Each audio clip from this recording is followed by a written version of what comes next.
ಒಂದು ಕ್ಷಣದಲ್ಲಿ ಹೆಸರು ಬದಲಾಯಿಸೋದು ಎಷ್ಟು ಸುಲಭ ಅಲ್ವಾ? ಆದರೆ ಈ ಹೆಸರು ಕಟ್ಟಿ ಬೆಳೆಸೋದಕ್ಕೆ ತಾತ ಎಷ್ಟು ಕಷ್ಟಪಟ್ಟಿದ್ದಾರೆ, ತನ್ನ ಜೀವನೇ ಸಲ್ಲಿಸಿದ್ದಾರೆ. ಅನಾಥ ಆಗಿದ್ದ ನನಗೆ ಗುರುತು ಕೊಟ್ಟಿದ್ದು ಈ ವಶಿಷ್ಠ ಅನ್ನೋ ಹೆಸರು. ಈ ಆಸ್ಪತ್ರೆ ನನ್ನ ಪಾಲಿಗೆ ಬರೀ ಕೆಲಸ ಮಾಡೋ ಜಾಗ ಅಲ್ಲ, ನನ್ನ ಉಸಿರು, ನನ್ನ ಅಸ್ತಿತ್ವ, ಗೌರವ, ಸ್ಥಾನ, ಮಾನ ಎಲ್ಲನೂ ಇಷ್ಟು ವರ್ಷ ಕೊಟ್ಟಿರೋ ದೇವಸ್ಥಾನ ಇದು. ಇವರು ಬರೀ ಹೆಸರು ಅಳಿಸ್ತಾ ಇದ್ದಾರೆ ಅಂತ ಅನ್ನಿಸ್ತಾ ಇಲ್ಲ. ನನ್ನ ಅಸ್ತಿತ್ವದ ಒಂದು ಭಾಗನೇ ಜೀವಂತವಾಗಿ ಹೂತಾಗ್ತಿರೋ ಥರ ಇದೆ. ಹಾಗನ್ಬೇಡಿ, ಬೋರ್ಡ್ ಮೇಲಿರೋ ಹೆಸರನ್ನ ಅಳಿಸ್ಬೋದು, ಆದರೆ ತಾತನ ಕನಸು, ನಿಮ್ಮ ಶ್ರಮನ ಯಾರೂ ಏನೂ ಮಾಡೋಕ್ಕಾಗಲ್ಲ.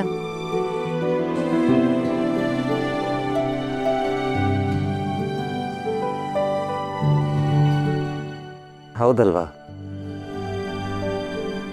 ನಿಜ. ಅವ್ರ ಹೆಸರು ಬದಲಾಯಿಸ್ತಿರೋದು ನೋಡಿ ಒಂದು ಕ್ಷಣ ನನ್ನ ಪ್ರಪಂಚನೇ ಕುಸ್ತೋಗೋ ಥರ ಅನ್ನಿಸ್ತು. ನೀವು ಕುಸ್ತೋಗಕ್ಕೆ ಚಾನ್ಸೇ ಇಲ್ಲ. ಹೆಸರನ್ನ ಬದಲಾಯಿಸಿ ಎಲ್ಲ ತಮ್ಮ ಕಡೆಗೆ ತಗೊಳಕ್ಕಾಗತ್ತೆ ಅನ್ಕೊಂಡಿದ್ದೀರಲ್ಲ, ಅವ್ರ ವಿರುದ್ಧ ಹೋರಾಡಲೇಬೇಕು. ಪರಿಸ್ಥಿತಿ ಎಷ್ಟು ಸುಲಭವಾಗಿಲ್ಲ ನಿಧಿ. ನನ್ನ ಸುತ್ತ ನನಗೆ ತಿಳಿದಿರೋ ಹಾಗೆ ಯಾವುದೋ ಚಕ್ರವ್ಯೂಹ ಸುತ್ಕೋತಾ ಇದೆ. ಆದರೂ ಅದೇನು ಅಂತ ಕಂಡು ಹಿಡಿತೀನಿ. ಇದಪ್ಪ ನನ್ನ ಮುದ್ದು ಮಾತಂದ್ರೆ. ಸಿಂಹದ ಗುಹೆಗೆ ನರಿಗಳು ಕಾವಲು ನಿಂತ ತಕ್ಷಣ ಸಿಂಹ ಬೇಟೆ ಆಡೋದನ್ನ ನಿಲ್ಸಲ್ವಂತೆ. ಅವರು ಬೋರ್ಡ್ನ ಬದಲಾಯಿಸ್ಬೋದು, ಆದರೆ ಇಲ್ಲಿರೋ ಜನರು ಕಣ್ಣಲ್ಲಿರೋ ನಂಬಿಕೆನ ಅವರು ಬದಲಾಯಿಸೋದಕ್ಕೆ ಸಾಧ್ಯನೇ ಇಲ್ಲ. ಹೌದು ನಿಧಿ, ತಾತಿನ ಆಶೀರ್ವಾದ ನಮ್ಮ ಮೇಲಿದೆ. ನೀವು ಹೇಳಿದ ನಿಜ. ಬಿಳಿ ಹಾಳೆ ಮೇಲೆ ಗೀಚಿರೋ ಹೆಸರಲ್ಲ ಇದು ಅಳ್ಸಾಕೋಕೆ, ಜನರ ಹೃದಯದಲ್ಲಿರೋ ಹೆಸರು. ಇಂಥ 1000 ಜನ ಬಂದರೂ ಮನಸ್ಸಲ್ಲಿರೋದನ್ನ ಕಿತ್ಕೊಳಕ್ಕಾಗಲ್ಲ. ಮುಂದೇನು ಮಾಡಬೇಕು ಅಂತ ಯೋಚನೆ ಮಾಡೋಣ.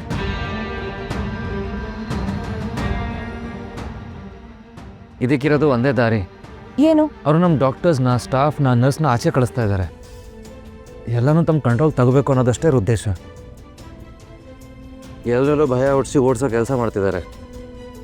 ಈಗ ನಾವು ಭಯ ಪಡಬಾರ್ದು. ಆಸ್ಪತ್ರೆ ಬಿಟ್ಟು ಎಲ್ಗೂ ಹೋಗಬಾರ್ದು, ಇಲ್ಲೇ ಇರಬೇಕು.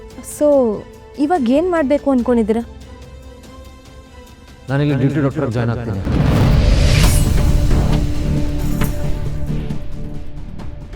ಅದು ಇದು ತುಂಬ ಒಳ್ಳೆ ಯೋಚನೆ.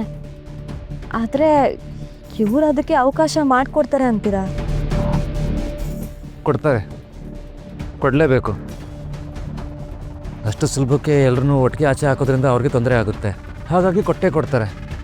ಸರಿ, ಹಾಗಾದ್ರೆ ನಾನು ನಿಮ್ಮ ಜೊತೆ ಡ್ಯೂಟಿ ಡಾಕ್ಟರ್ ಆಗಿ ಜಾಯ್ನ್ ಆಗ್ತೀನಿ.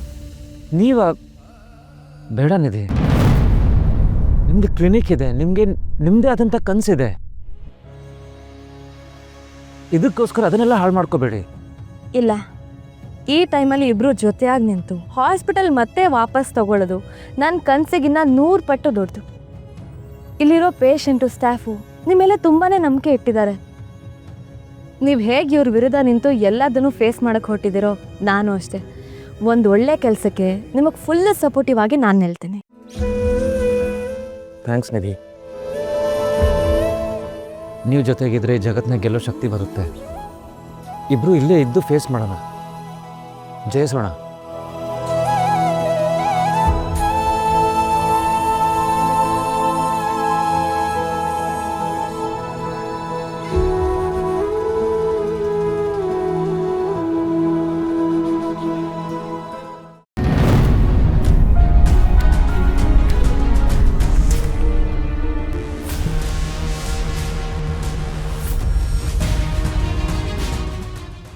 Excuse me. ಏನು ಹೇಳಿ? ನಾವಿಬ್ರು ಇಲ್ಲಿ ಡ್ಯೂಟಿ ಡಾಕ್ಟರ್ ಆಗಿ ಜಾಯ್ನ್ ಆಗ್ತೀವಿ. ಏನು ಡ್ಯೂಟಿ ಡಾಕ್ಟರ್ ಆಗಿನ? ನೀವಾ? ಹೌದು. ಹೇಗೋ ಡಾಕ್ಟರ್ಸ್ ಇಲ್ಲದೆ ಹಾಸ್ಪಿಟಲ್ ಅಂತ ನಡೀಲ್ಲ ಅಲ್ವಾ? ನೋಡಿ, ಹಳಬ್ರನ್ನೆಲ್ಲ ಇಟ್ಕೊಳ್ಳೋ ಹಾಗಿಲ್ಲ ಅಂತ ಮೇಡಮ್ ಆರ್ಡರ್ ಆಗಿದೆ. ನೀವಿನ್ನು ಹೊರಡಿ.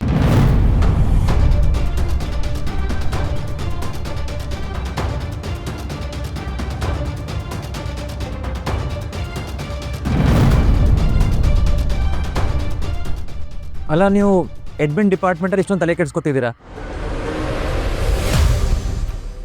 ಇನ್ನು ಹಲವಾರು ಸ್ಪೆಷಲ್ ಡಿಪಾರ್ಟ್ಮೆಂಟ್ ಇದೆ, 100 ಕಾರ್ಮಿಕರಿದ್ದಾರೆ. ಎಲ್ಲರೂ ಜೊತೆಗೆ ತೆಗೆದಾಕ್ಬಿಟ್ರೆ ಹಾಸ್ಪಿಟಲ್ ನಡೆಯೋದು ಹೇಗೆ? ನಿಮಗೆ ನಮ್ಮ ಮೇಡಮ್ ಬಗ್ಗೆ ಗೊತ್ತಿಲ್ಲ ಅಂತ ಕಾಣುತ್ತೆ. ನಾಳೆ ಬೆಳಗ್ಗೆ ಅಷ್ಟರಲ್ಲಿ ಇಲ್ಲಿಗೆ ಎಷ್ಟು ಡಾಕ್ಟರ್ಸ್ ಬೇಕೋ ಅಷ್ಟು ಡಾಕ್ಟರ್ಸ್ ಅಪಾಯಿಂಟ್ ಆಗಿರ್ತಾರೆ. ಆಪರೇಷನ್ ಥಿಯೇಟ್ರಲ್ಲಿ ಯಾವ ಮಷಿನ್ ಎಲ್ಲಿದೆ ಅಂತ ತಿಳ್ಕೊಳ್ಳೋಕೆ ಮಿನಿಮಮ್ 1 ವಾರ ಬೇಕು.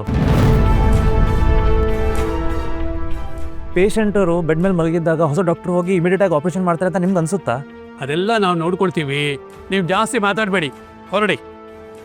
ಅಲ್ಲ, ಅಲ್ಲಿ ತನಕ ಯಾವ್ದಾದ್ರು ಪೇಷಂಟ್ ಜೀವ ಹೋದ್ರೆ ಯಾರ್ ಜವಾಬ್ದಾರಿ? ಆಗ ನಿಮ್ ಮೇಡಮ್ಗೆ ಕೆಟ್ಟ ಹೆಸರಲ್ವಾ? ಅದ್ರ ಬಗ್ಗೆ ಈಗಲೇ ಗೆಸ್ ವರ್ಕ್ ಮಾಡೋ ಅವಶ್ಯಕತೆ ಇಲ್ಲ, ನೀವಿನ್ ಹೊರಡಿ. ನೋಡಿ, ಹಾಸ್ಪಿಟಲಲ್ಲಿ ನಾವು ಡಾಕ್ಟರ್ ಕೆಲಸ ಮಾಡ್ಕೊಂಡಿರ್ತೀವಿ, ನಿಮ್ಮ ಸುದ್ದಿಗೆ ಬರಲ್ಲ. ಆ್ಯಂಡ್ ಹಾಸ್ಪಿಟಲಿಗೆ ಗೊತ್ತಿರೋರು ಒಂದಷ್ಟು ಜನ ಇದ್ದರೆ ನಿಮಗೆ ಒಳ್ಳೆಯದು, ಹೆಲ್ಪ್ ಆಗುತ್ತೆ. ಯೋಚನೆ ಮಾಡಿ, ಇಲ್ಲಾಂದ್ರೆ ನಾವು ಹೋಗ್ತೀವಿ. ಡಾಕ್ಟರ್ ನಿಧಿ ಬನ್ನಿ. ಡಾಕ್ಟರ್ ಅಯ್ಯಯ್ಯೋ, ಅಲ್ಲ ಡಾಕ್ಟರ್, ನೀವೇ ಕೋಪ ಮಾಡ್ಕೊಂಡು ಹೊಂಟ್ರೆ ಈಗ ತಾನೇ ಜಾಯ್ನ್ ಆಗಿರೋ ಇವ್ರ ಪಾಡು ಏನಾಗಬೇಕು? ಪ್ರತಿಯೊಂದು ವಾರ್ಡಲ್ಲಿ 108 ಸಮಸ್ಯೆ ಇದ್ದಾವೆ.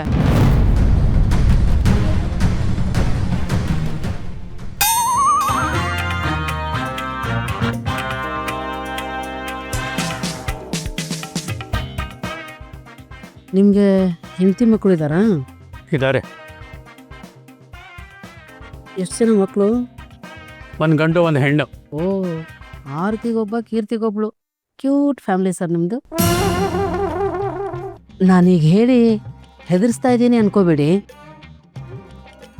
ನಾಳೆ ದಿನ ಏನಾದರೂ ಆಸ್ಪತ್ರೆಯಲ್ಲಿ ಹೆಚ್ಚು ಕಡಿಮೆ ಆಗಿ ಮೆಡಿಕಲ್ ಕೇಸ್ ಆದರೆ ನೀವು ಜೈಲಿಗೆ ಹೋಗ್ಬೇಕಾಗತ್ತೆ.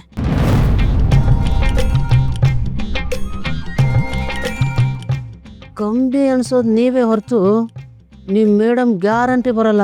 ಯೋಚನೆ ಮಾಡಿ.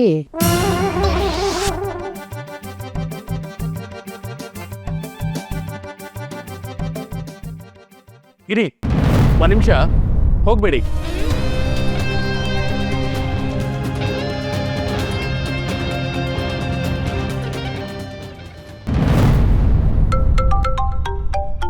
ಮೇಡಮ್, ರಂಗನಾಥ್ ಅವ್ರು ಫೋನ್ ಮಾಡ್ತಿದ್ದಾರೆ.